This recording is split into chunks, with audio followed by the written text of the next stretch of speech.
ഞാൻ പറയണത് ഞാൻ ഒരാളുടെ വയറ് നോക്കി എന്തോ നിങ്ങൾ കാണുന്നില്ല, ഞാൻ ചെയ്യേണ്ടതിന് വേണ്ടി ഞാൻ ചെയ്തല്ലേ നിങ്ങൾ കാണുള്ളൂ. ഇതൊന്നും ചെയ്തിട്ടില്ല ഞാൻ. കിളക്കല്ലേ അല്ല സാർ, ആളറിയാതെ വേണ്ട അഭ്യാസം നടക്കണ്ട. ഒരു ലെസ്ബിയൻ പെൺകുട്ടിയുടെ വയറ് നോക്കി ഞാൻ പൊട്ടനാ.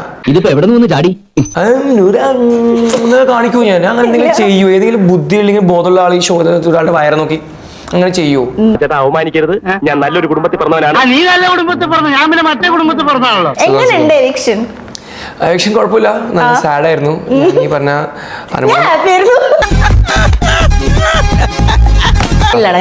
എനിക്കറിയാം, നമ്മുടെ ഒരു റാപ്പ് നമുക്കറിയാം, പുറത്തെ ആൾക്കാർക്ക് നിങ്ങൾക്കറിയില്ല.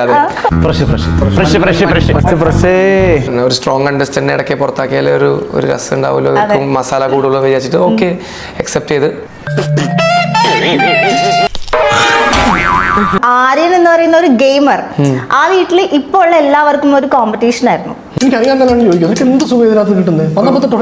അതെ, ഇവൻ ആളും ഒന്നെണെങ്കിലും തന്തക്ക് പറക്കാത്തവരാ. മസ്താനിയുടെ ആ ഒരു ഡാൻസും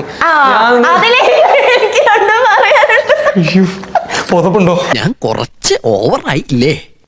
സീസൺ 7 ഹൈയസ്റ്റ് TRP കിട്ടിയത് എന്റെ എവിക്ഷൻ എപ്പിസോഡിലാണ്. മസ്താനി നമ്മളൊന്നും മറക്കല്ലട്ടെ. ഇതൊക്കെ എന്ത് കേരളത്തിൽ നിന്ന് മാത്രമായിരുന്നു തെറി. നീ ആ ഡാൻസ് കളിച്ചതിന് ശേഷം തമിഴ്, തെലുങ്ക്, ഹിന്ദി, പിന്നെ വന്ന കമന്റ്സ് ഒക്കെ ആര്യനെ ഞങ്ങൾക്ക് ഇഷ്ടമല്ല, പക്ഷെ ഈ ആക്ടറിന് ശേഷം വി ലവ് ആര്യൻ. എല്ലാം കൊണ്ട് ആര്യന് ചെറുക്കൻ കീടക്ക് തിമിർത്ത് കാലക്ക് ഇപ്പൊ എങ്ങനെ ഇരിക്കണം?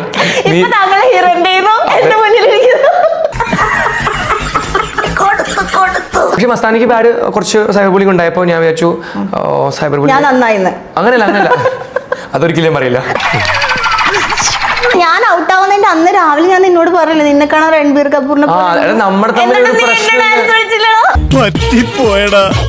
ഒരു കയ്യബദ്ധം നാറ്റുകരുത്. എന്തൊരു ഫൺ ആക്ടിവിറ്റി അനുമോളിൽ പുഷൊക്കെ ചെയ്തിട്ട് ബാക്കിൽ തള്ളാൻ കുറ്റം എനിക്ക്. അത് എനിക്ക് നന്നായി.